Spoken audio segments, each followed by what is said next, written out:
اعوذ باللہ من الشیطان الرجیم بسم اللہ الرحمن الرحیم رب اشرح لی صدری ویسر لی امری واحلل عقدۃ من لسانی یفقہوا قولی ربی زدنی علما ربی زدنی علما ربی زدنی علما۔ السلام علیکم ورحمۃ اللہ وبرکاتہ۔ تو ہمارا پروگرام چل رہا تھا خرچ کرنے کے بارے میں، تو اسی کے اوپر سورہ بقرہ کی آیت ہے کہ مثال الذین ينفقون اموالهم ابتغاء مرضات اللہ، کہ مثال ان لوگوں کی ایسی ہے جو خرچ کرنے والے اپنے مالوں کو اللہ کی رضا کے لیے، وتثبیتا من انفسہم کمثل جنات بربوات اصابها، کہ اس کی حالت ایسی ہے کہ جس نے اس غرض سے مال دیا اللہ کی رضا کے لیے، پھر اس کے اوپر کسی قسم کا نہ تو اس نے احسان جتلایا، نہ اس کا کیا وہ ریاکاری کی، اور نہ ہی کسی کو تکلیف دی، تو پھر ایسے مال کو اللہ تعالیٰ کہتے ہیں میں ایسے باغ کی مانند کر دیتا ہوں جس کا باغ ایک ایسا ہو جو بلندی پر ہو، پھر اس پہ کے اوپر اصابہ وابل، پھر اس کے اوپر ایک باغ پر وہ بارش ہو، اور فآتت اکلھا ضعفین، اور جو بلندی پر باغ ہوتا ہے جب اس کے اوپر بارش پڑتی ہے تو اپنا پھل بھی وہ دگنا دیتا ہے، کیونکہ وہ بلندی پر ہے، اس کے اوپر بارش بہت جلدی سے پہنچتی ہے۔ فَإِن لَمْ يُصِبْهَا وَابِلٌ فَطَلٌ، پھر اگر بارش نہ بھی آئے تو اس کے اوپر پھوار جو پڑتی ہے، شبنم جو پڑتی ہے، وہی کافی ہوتی ہے۔ تو یہ کتنی خوبصورت مثال ہے اس لوگوں کے لیے، ان لوگوں کے لیے جو اللہ کی راہ میں خرچ کرتے ہیں، اور اس کا پھر اجر اللہ تعالیٰ نے، پہلے میں نے بتایا وہ آیات پڑھ کر کہ ایک یعنی بالی، اور ایک بالی میں 100 دانے، اور کتنی بالیاں ہوتی ہیں ایک پودے میں، تو یہ کیا ہے، یہ کیا اللہ تعالیٰ کہتے ہیں کہ میں اس طرح بڑھاتا ہوں، سود کو مٹاتا ہوں اور صدقات کو بڑھاتا ہوں۔ تم تجارت کرنا چاہتے ہو تو میرے ساتھ کرو، کہ میں تم میرے راستے پہ 10 روپے خرچ کرو گے اور واقعتاً ڈبل ٹرپل ہو کر ہمیں ملتا ہے، دنیا میں بھی اور آخرت میں بھی۔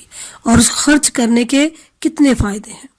سب سے پہلے تو ہماری اوپر جو مصیبت آنے والی ہے، اس خرچ کرنے سے ہمارے اوپر سے وہ ٹل جاتی ہے۔ وہ جو ہمارے اوپر عذاب آنے والا ہے، جو بیماری آنے والی ہے، وہ صدقہ دینے سے، خیرات دینے سے وہ دور ہو جاتی ہے۔ پھر کیا ہوتا ہے، ہمارے رزق میں اضافہ ہوتا ہے۔ پھر اتنا ہی نہیں، آخرت میں اللہ تعالیٰ کہتے ہیں کہ 10 دنیا اور 70 آخرت میں، یعنی 70 گنا پھر ہمیں آخرت میں ملنے والا ہے۔ یہیں پہ نہیں ہمارا، اس لیے تو کہتے ہیں کہ قیامت والے دن لوگ یہ نہیں کہیں گے کہ اللہ ہمیں زمین پہ بھیج تو ہم ایسے اعمال کریں، ہم یہ ایسے اعمال کریں، یعنی سب کیا کہا کہ ہمیں دنیا میں بھیج، ہم خرچ کریں، کہ اس کا کتنا، اور خرچ بھی کون سا، جو صرف اللہ کی رضا کے لیے کیا گیا، جس میں اللہ کو راضی کرنا ہو، تو وہ خرچ ہمارے کام آنے والا ہے۔ تو پھر یہ چوتھے پارے کے آغاز میں ہی اللہ تعالیٰ نے فرمایا ہے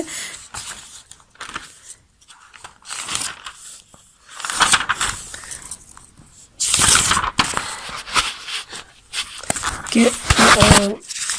خرچ کرنے کے جو لن تنالوا البر حتی تنفقوا مما تحبون وما تنفقوا من شیء وان اللہ بہ علیم،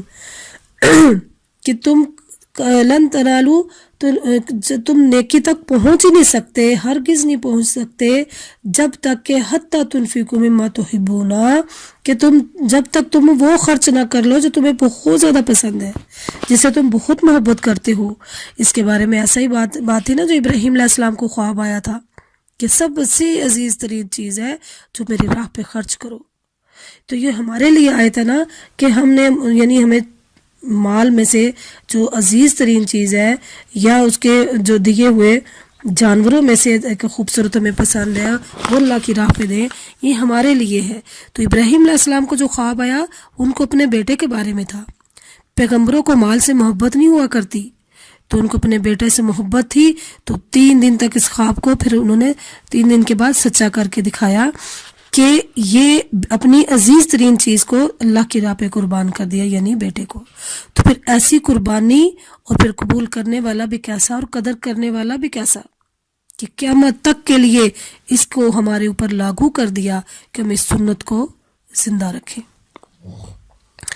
تو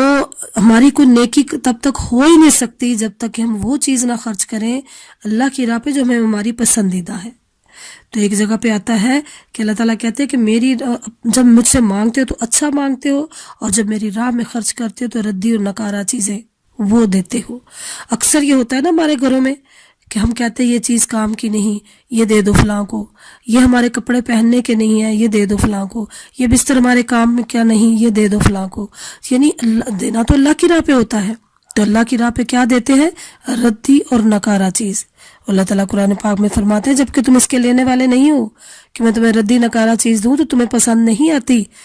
تو جب تم میرے سے اچھا مانگتے ہو، اچھا لیتے ہو، تو میری راہ پہ دینا تو اللہ کو ہے، لیکن ہم نے انسانوں کو دینا ہے نا، اس لیے ہم انسانوں کے ان کے لیول کے حساب سے ہم دیتے ہیں پھٹا پرانا اور ناکارہ چیز کو. ردی اور ناکارہ چیز جو جوتے ہمارے کام کے لیے ہم کہتے ہیں یہ دے دو. اول تو آج کل وہ بھی نہیں دیتے، ہم کہتے ہیں اس کے بدلے میں کچھ مل جائے گا، یہ اس کو دے دو، کپڑوں والوں کو دے دو، برتنوں والوں کو، اس سے کچھ مل جائے گا ہمیں. یعنی ردی نکارہ چیز بھی ہمارا دینے کو دل نہیں چاہتا، ہم کہتے نہیں اس کا بھی بدلے میں ہمیں کچھ مل ہی جائے. تو اللہ تعالیٰ کہتے ہیں جو تم میری راہ میں خرچ کرتے ہیں اس کا، اور واقعتاً اللہ تعالیٰ دنیا میں ہی ہمیں عطا کر دیتے ہیں. تو کتنے غور اور کتنے فکر کا مقام ہے کہ ہم قرآن کو سمجھ کے نہیں پڑھتے تو ہمیں یہ باتیں سمجھ نہیں آتی. تو خرچ کرنے کی بہت ساری اور بھی آیات ہیں الحمدللہ، تو وہ بھی میں آپ کے سامنے اس پہ روشنی اللہ کی توفیق، اللہ کے فضل سے ڈالتی رہوں گی. السلام علیکم ورحمۃ اللہ وبرکاتہ. سبحان ربک رب العزت عما یصفون وسلام علی المرسلین والحمد للہ رب العالمین.